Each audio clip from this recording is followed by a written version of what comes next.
When I sat at the table, my thoughts were completely about food, what I could eat or not, how much, what was the food, how could I eat as much as possible without anyone noticing. Complete obsession, complete domination of thought, like a dictator in my head. I started experimenting with either pills, fashionable diets, holistic treatments, hypnosis, you name it. But still, I felt that the problem was me because I couldn't behave or control myself around food. It was so painful to lose 100 kilos and gain 120 that I I am decided. here today with one of my beloved colleagues, Dio.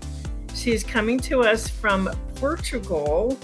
She's had a tremendous experience and she's going to inspire us with her story.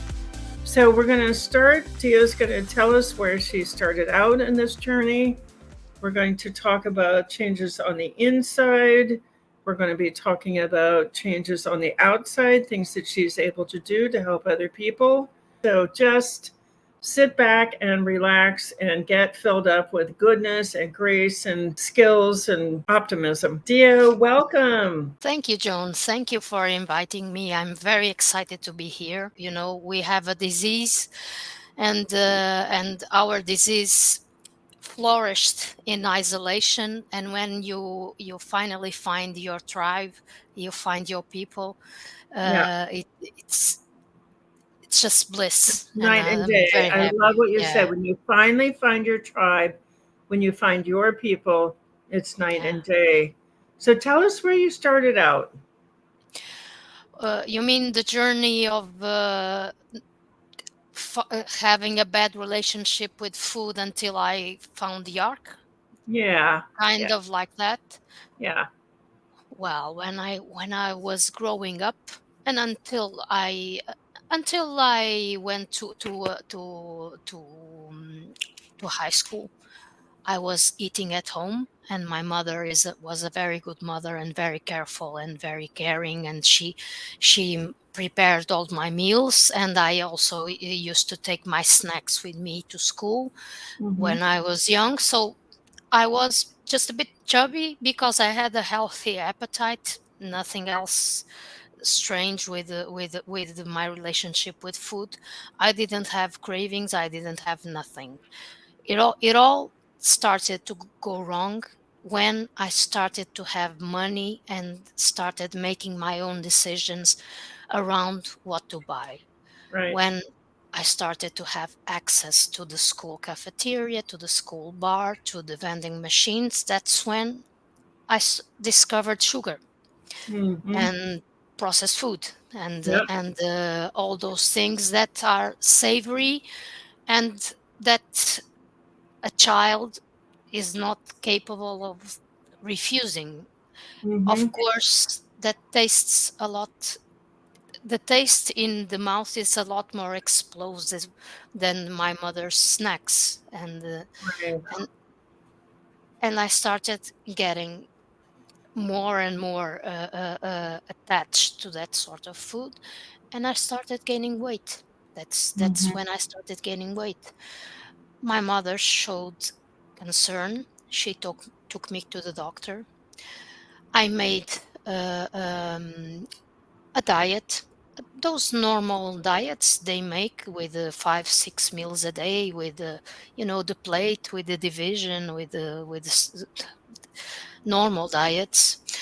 Um, I lost the weight, then I put it back. Mm-hmm. Then I went to another doctor. I lost the weight, then I put it back. Then I lost the weight, then I put it back. Mm-hmm. I don't know, 10 times in my life. And over what age span? Like, how old were you when the first time you lost the weight? How many years did that last? All of this until I was like um, 20, 20 something years of It yo-yo lasted 20 dieting. something years. Yeah. Yeah. All When right. when I when I was an adult and I started taking decisions about my health, I started experimenting with either pills or fashionable diets or holistic treatments, uh, hypnosis, Mm. you name it, anything. But still, I felt that the problem was me because I couldn't behave or control myself around food. Yes, When that's what they do. They make it yeah, about us. They don't yeah, have the right programs. We're in this oppressive, manipulative marketing environment for processed foods that the medical community does not have the means to deal with it. And so what do? They blame us. yeah, It's devastating. And it's not true. It's not true. This is not yeah. our fault. I I am one of the, if not the person I know who has the most or the strongest willpower. That may be me. I am very, very much willpowered. I have a very I am a very as my boss says, I am a very masculine lady. Oh. And I could beat anything except that. Hmm. I I was a complete hurricane of a professional, of a woman, of a of a of a partner, of anything. But when I sat at the table, my thoughts were completely about food, Yeah. what I could eat or not, how much, what was the food, how could I eat as much as possible without anyone noticing. Complete obsession, complete domination of thought, Yeah. like a dictator in my head. Yes, a Just, dictator. yeah. That's where the word addiction comes from. A dictator and addiction come from the same root. Addiction is the process of coming under the control of a dictator. Hmm. And so, yes, we have this narcissistic, powerful dictator inside our heads that the processed food industry put there.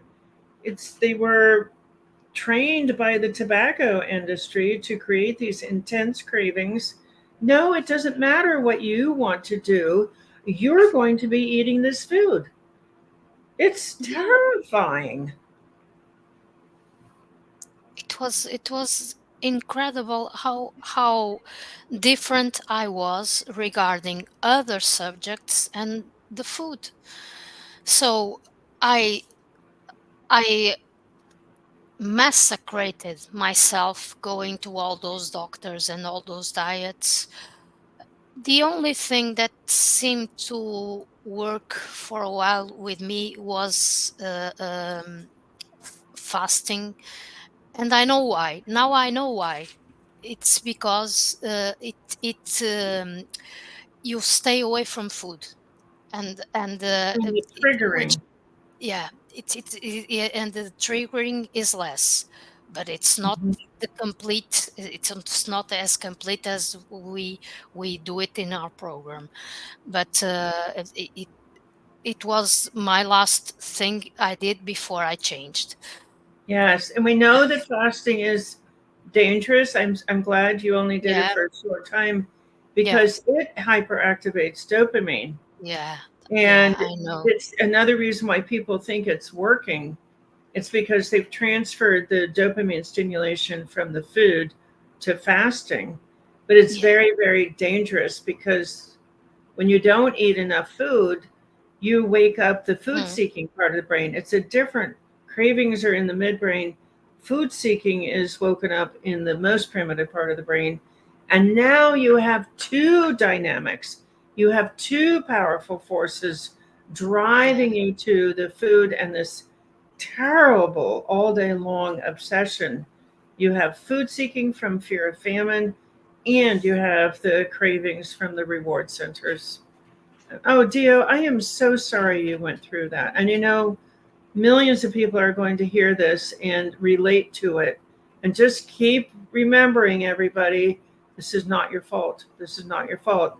This is deliberately designed by the tobacco food industry, and it's terrible, and I'm so sorry. All right, so what did you do? You said fasting was the last thing you tried. What was the next thing you tried? Well, the next thing that I tried that happened during the pandemic is that everyone went online with everything, and I tried 12-step groups, Uh huh. which was for me uh, groundbreaking in the following manner. It helped me understand that it was not my fault, and it Yay. also introduced me to the concept of addiction. I didn't know Ah. there was food addiction. So I started frequenting a group. I was very well welcomed. To this day, I can say they saved me from myself, Mm-hmm. because I 5 years ago I told myself I will never do a treatment or a diet again. Never, ever, ever. I don't care how much I weight or if I die in a bed obese. I don't care. This I It was so painful to lose 100 kilos and gain 120 that I decided to finish it. But then with that group, they gave me hope, Yay. and also they gave me with being a sponsor. I realized that is what I have to give back. Now that I know what I have and what I suffered, I want to help people that are going through the same, um, understand Process. Yeah. what's wrong with them.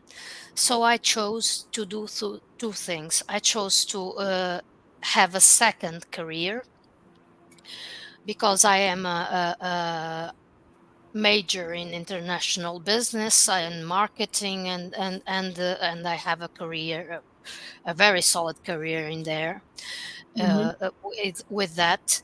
But then I chose to do coaching, Yay. holistic coaching, with Yeah. on the Deepak Chopra school, the Institute for Integrative Nutrition. Yeah. So it's a different approach for nutrition, a bit based on Ayurveda, altogether with modern medicine. So it's a Mm-hmm. very interesting approach. And I did a very thorough investigation of the best programs out there that could help me, help people recover from food addiction. All right. We're gonna So get to the help people, but spend a yeah. few minutes, if you would, as you got into this idea that it's an addiction, and it's an addiction to very particular foods, Hmm. processed foods typically. What did you go through? Did you go through withdrawal? What did you regain? Was it like, what happened to your health, your mental health, your emotional health as you got off those foods? A few of like 1 or 2 weeks ago, I heard the podcast with Ariana, and I got the chills. I am very much involved in the academic life as she is. I also teach, and she said something that it was like an epiphany for me. She said that she couldn't read a book for 10 years, and I couldn't read a book, a whole book from one. I couldn't complete a book for about the same time, and now I can. That Yes, was it's well, huge. that is huge. The brain fog, uh, and the distractions, and the fact that I couldn't concentrate, and the fact that I lost interest in everything. I started reading a book, and then my mind was so confused, and at the same time I was arrogant, like I already knew the end.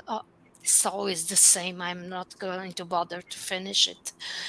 And now I'm much more willing to explore and read. I read like I read when I was growing up because Yes.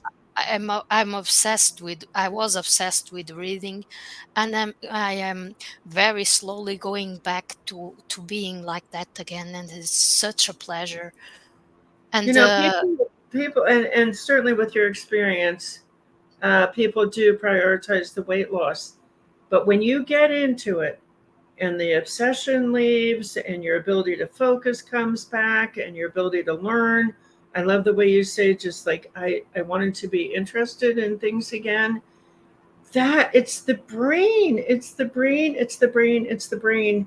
When your brain, big chunks of brain functioning are hmm, taken away by processed foods. They're drugs. The brain just reacts to them like they're drugs.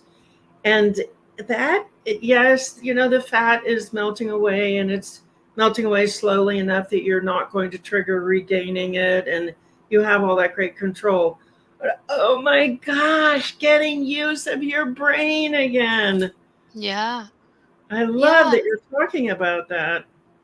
yeah, and having patience, uh, having capacity to study again. I I was always the top student in my class when I was growing up, and then I did my college. Then I did post graduation in marketing, and then lately I did another in corporate communications, Ah, and I was again top of the class. And I was mediocre in college. I was never mm, mediocre. mm. Now I'm again myself. Intellectually, I'm again myself, and it's just brilliant. I lost myself in the food. I lost my brain. I lost my ability to to to be the person, that was the intellectual person that I was when I was growing up. That's what the food did to That's me. beautiful. That's beautiful. That just fills Yeah, my heart. This is yeah, exactly what we're hoping for, that the processed foods create a barrier between us and our true selves, our hearts, our souls, our life force, whatever you want to call it. And when you take those processed foods out and you take the stress out, there you are. You're back in touch with how fabulous we all are. We're all just fabulous. So tell us, you started talking about helping another person. Go yeah. back to that if you would, and tell us what that's like. Yeah, I had that wish of helping another person, and having a second career, which is had to do with following my purpose. My coaching training had was all about following your purpose in life, and my purpose has to do with changing people's state of mind, Ah, and turning in a very short sentence, making hopeless sad people into happy human beings, because that's what we are here on this earth for. I and agree. uh, I agree. and so I did a thorough investigation. And there are millions of coaches in this world, and the success of a coach has to do with the niche it chooses. So I had to choose my niche, and my niche was food. That's what I know is food addiction. Yay. So I did all the investigation, and to my judgment, your program was the best. Thank you. There was no program like yours. I was there are amazing programs, the Infect School, the one from Mark. I don't recall. I'm not good with names, but there are amazing schools. I'm not going to name other schools or or competitors. They all have their value. They are excellent people teaching excellent things. But I believe that uh, being addicted to food is a big problem, but is very much enhanced by the fact that the processed part is involved in all this question. Yeah. If nobody is addicted to cabbage or meat Yeah. or It's a or different thing. Volume eating is a different thing. It's yeah, not yeah, food addiction. it's Yeah. it's it's it's the processing part. I have no doubt. Yeah. So I mean, I do think, I know that we are unique. We are science based. I have 8,000 studies in my database, and all the things that we train in are from a study. We don't make things up, and we don't rely on personal experience to create content, but we rely on personal experience for people to not feel alone.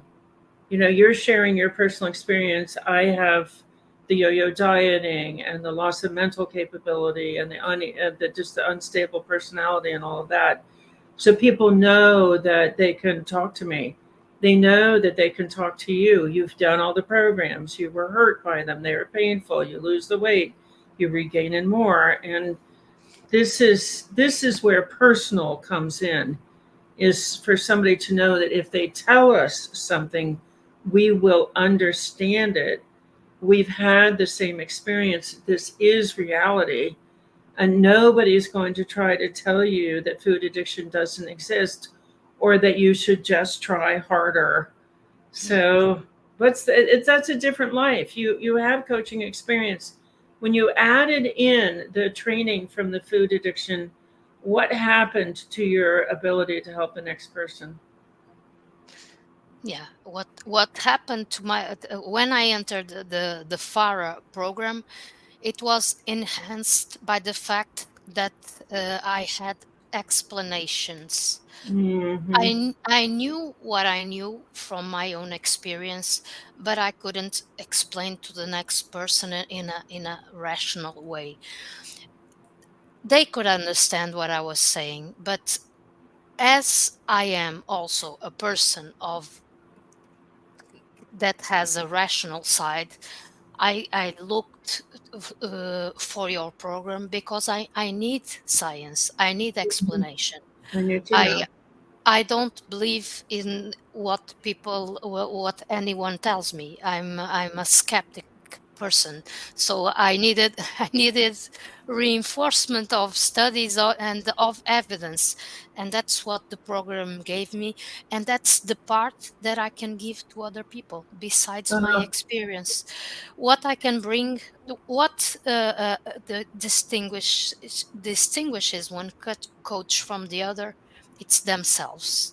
In my case, with the food, I have me, my hmm. experience, Hmm. my qualia, and I have your explanations, your science, and what you know about this. So, So when you know the science, then you know why things happen to you, science and business practices. So people know typically that I have a PhD in addictive nutrition, but not everybody knows that, like Dio, I have a business background. I have a Stanford MBA from 1978. But when you understand the business practices, and Dio's an expert in marketing, and you understand the messaging and you understand what it does to your brain, then if you do something, it's aimed at the right source of the problem and it will work. hmm, Yeah. exactly.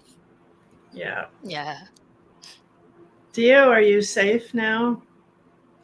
I am. I feel very safe. Yeah. Yeah. Yeah. I feel that way too.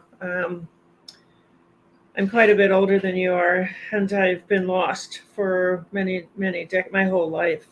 But Mm, in the ARC and in the FAR training, I feel secure for the first time in my life. I feel like I'm okay.